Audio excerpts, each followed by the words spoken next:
दोस्तों, आप लोगों का एक बार फिर से स्वागत है हिंदी हॉरर क्रिएशंस के एक नए रहस्यमय रोमांचक भूतिया एपिसोड पर। यूँ तो भूत प्रेत आत्माएं असल में होते हैं या नहीं, ये किसी व्यक्ति विशेष के मानने या ना मानने पर निर्भर करता है। पर जब भी हम रहस्य भरी भूतिया घटनाओं को सुनते हैं और समझते हैं, तब हमें ये आभास होने लगता है कि मनुष्य भरी दुनिया में भूत भी हमारे साथ रहते हैं।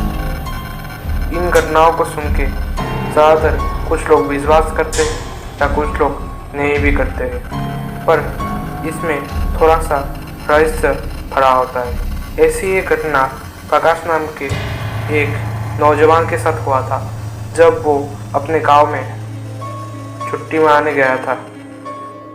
तो आइए दोस्तों, सुनते हैं प्रकाश की जुबानी आत्माओं की पुकार, एक डरावना घटना। मैं पेशे से एक डॉक्टर हूँ और शहर में डॉक्टर की प्रैक्टिस करता हूँ। मैं मेरे गांव में पला बड़ा हूँ और वही मैंने मेरा बचपना बिताया और माध्यमिक यानी मैट्रिक्स एग्जाम के बाद डॉक्टरी पढ़ने के लिए शहर चला आया। पर मुझे मेरे गांव से बहुत लगाव था, इसलिए समय मिलते ही बीच बीच में मैं गांव में चला जाता था। ये बात 1993 की है। मुझे काम से फुर्सत मिलते ही मैं गांव में चला आया था। गांव में मैं लगभग 2 महीने के लिए ठहरा था, क्योंकि मेरे गांव के पास के गांव जबलीपुर में कोलेरा की वजह से काफ़ी लोगों की जान चली जाती थी। उस गांव में, उसके आसपास के गांव और मेरे गांव में चिकित्सा की बड़ी कमी थी। अनजान बीमारियों और उपयुक्त चिकित्सा के अभाव से काफ़ी लोग मारे जाते थे। मैंने एक बार सोचा भी था कि मेरे गांव में एक अस्पताल खोल दूं, ताकि वहाँ की पीड़ित जनता इस चिकित्सालय में आके उनके प्रियजनों का चिकित्सा करा सके। पर काम में बिजी रहने की वजह से मैंने इनके बारे में ज़्यादा सोचने का समय भी नहीं मिलता था।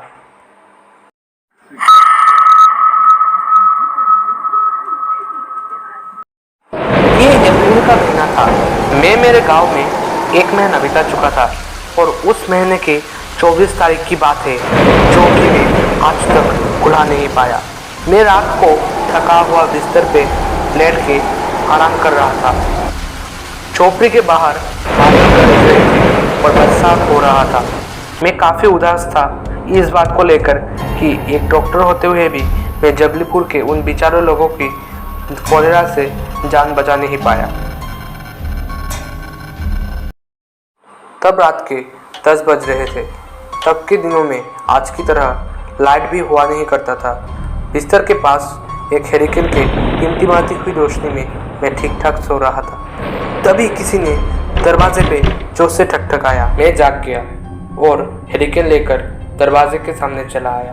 मैंने दरवाज़ा खोला और देखा कि ये तो वही जबलीपुर का रतन है, जिसके माँ और पत्नी को मैं कोलेरा से बचा नहीं पाया। अंधेरे में मैंने देखा कि वो रो रहा है। जाहिर सी बात है, एक डॉक्टर होकर भी मैं उनको बचा नहीं पाया। मैं तो उनको मुंह दिखाने के भी लायक नहीं रहा। मैंने सोचा कि ये सारी बातें मैं उनको बताऊंगा।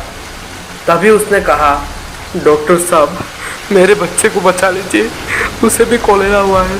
पिछले 1 घंटे से उसको काफ़ी बुखार चढ़ा हुआ है। आप कृपया मेरे साथ चलिए, डॉक्टर बाबू को बचा लीजिए प्लीज़। अंधेरे में मैंने देखा कि वो रो रहा है और मैं और कुछ भी बोल नहीं पाया। आखिरकार एक डॉक्टर ही तो हूँ, पेशेंट का दर्द मुझे कैसे सहन हो सकता है। मैंने उसको कहा, अच्छा ठीक है, मैं आ रहा हूँ, तुम मेरा बैग लेकर आगे बढ़ो। मैंने मेरा जीप निकाला और जबलीपुर की तरफ निकल गया। बारिश तब रुक चुकी थी, सिर्फ थोड़े थोड़े बादल गरज रहे थे और तेज ठंडी हवाएं चल रही थी। रात के 11:30 बज रहे थे। मुझे काफ़ी ठंड लग रही थी और मैं चद्दर लाना भी भूल गया था।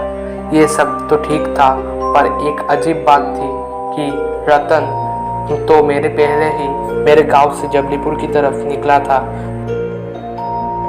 और एक अजीब बात थी कि मेरे गांव से जबलीपुर तक पूरे रास्ते में मैंने उसे कहीं नहीं देखा। और यही सबसे चौंका देने वाला इत्तेफाक था। ये सब अजीब अजीब भावनाओं को सोचते सोचते आखिरकार मैं जबलीपुर गांव पहुंच गया। गांव पहुंचते ही मुझे कुछ अजीब सा महसूस होने लगा था। गांव की वातावरण क्षण भरों में बदल चुकी थी। आसपास अजीब अजीब आवाजें सुनाई देने लगी थी। गांव के खाली घरों से रुकने की आवाज, अजीब अजीब आवाजें सुनाई देने लगी थी। तेज हवाएं चलने लगी, कुत्ते भौंकने लगे, बादल गरजने लगी। कुछ समय में पूरा वातावरण ही बदल गया। तभी मैंने सुना गांव की पश्चिम की दिशा से रितेश और उनके घर परिवारजनों की रोने की आहट, जिनको मैं कोलेरा के प्रकोप से बचा नहीं पाया। कोलेरा का शिकार होके उनके पूरे परिवार ने अपना दम तोड़ दिया था। मैंने गौर किया कि ये सब सुन के मेरे रोंगटे खड़े हो चुके थे। मेरा होश उड़ गया था।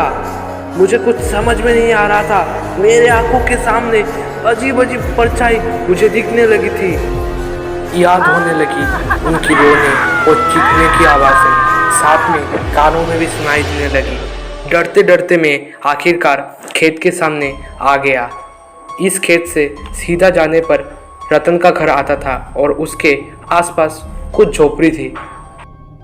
खेत से जा रहा था, तभी खेत के दाहिने दिशा से किसी ने रोते हुए बोला, डॉक्टर बाबू, मेरे बच्चे को बचा लीजिए। वो बिस्तर पर सोया हुआ तड़प रहा है। उसकी हालत बिल्कुल भी ठीक नहीं है। आप जाइए और कृपया करके मेरे बच्चे को बचा लीजिए। मैं पूरी तरीके से डर गया था। मैं बोलने की हालत में नहीं था। इसके सामने मेरी मेडिकल साइंस पूरी तरीके से फेल हो गई थी। ये बात मेरे जहन में आ गई थी कि ये तो रतन की ही पत्नी है, जिसको मैं कोलेरा से बचा नहीं पाया। मैं दौड़ने लगा और दौड़ते दौड़ते अचानक किसी चीज के साथ टकरा गया। मैंने देखा ये तो रतन का ही घर है। मैंने उसे जोर से पुकारा, रतन रतन, जल्दी दरवाजा खोलो, मैं डॉक्टर बाबू आया हूँ। मेरा आवाज सुनकर आसपास की झोपड़ी से कुछ लोग रतन के घर के सामने चले आए। उन लोगों ने मुझसे जानने का आग्रह किया, क्या हुआ डॉक्टर बाबू, क्या बात है? मैंने उनको बताया, रतन मेरे घर में आया था रात 10 बजे को, बता रहा था कि उसके बेटे की हालत बिल्कुल ठीक नहीं है। हाँ डॉक्टर बाबू, उसके बेटे की हालत बिल्कुल भी ठीक नहीं है, तो ये कैसे हो सकता है? रतन का तो हम लोगों ने आज शाम को अंतिम संस्कार कर दिया था, क्योंकि उसके पत्नी और माँ की तरह उसने भी अपना जान गंवा बैठा था। ये सुनकर पूरी तरीके से कांप उठा था। इसके बाद हम लोगों ने घर के अंदर प्रवेश किया। मैंने देखा कि मेरा बैग बिस्तर के किनारे एक टूल पर रखा हुआ है।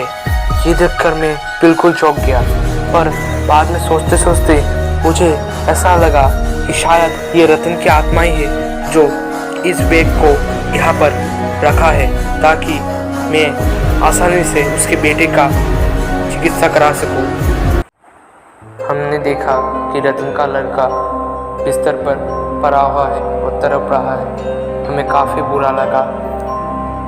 एक डॉक्टर होते हुए भी मैंने ऐसे मासूम जान को कोलेरा से बचा नहीं पा रहा, और शायद कुछ ही समय में ये अपना दम तोड़ दे, और मेरा संदेह सही निकला। हम लोगों ने बिस्तर साफ किया और इसके बाद मैंने उसको इंजेक्शन लगा दिया।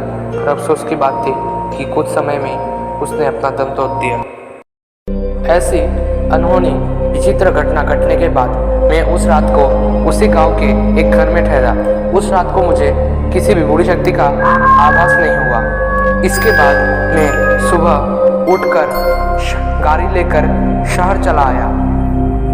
आज काफी दिन हो चुके हैं इस घटना को गुजरे हुए, पर कभी भी ये बात अगर मेरे जहन में आती है तो मुझे कानों में जोर से सुनाई देती है, आप गांव की पुकार।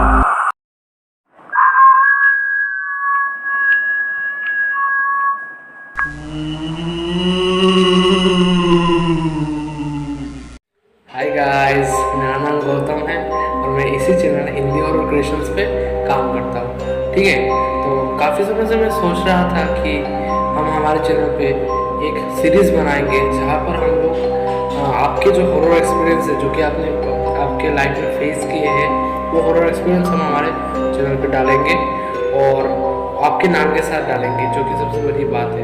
तो क्या होता है कि कमेंट बॉक्स में आप अच्छी तरीके से हमें आपका हॉरर एक्सपीरियंस शेयर नहीं कर पाते, तो इसलिए हम आपसे काफ़ी ज़रूरी चीज़ के बारे में बात करने आए हैं, जो कि हम आपको अब बताएंगे। आप क्या कर सकते हैं, हमारे जो ये डिस्क्रिप्शन बॉक्स है, ये डिस्क्रिप्शन बॉक्स के नीचे हमारे व्हाट्सएप और टेलीग्राम ग्रुप का लिंक दिया हुआ है। आप अभी जाके ज्वाइन कीजिए और आपके लाइफ में हुए हॉरर एक्सपीरियंस हमारे साथ शेयर कीजिए।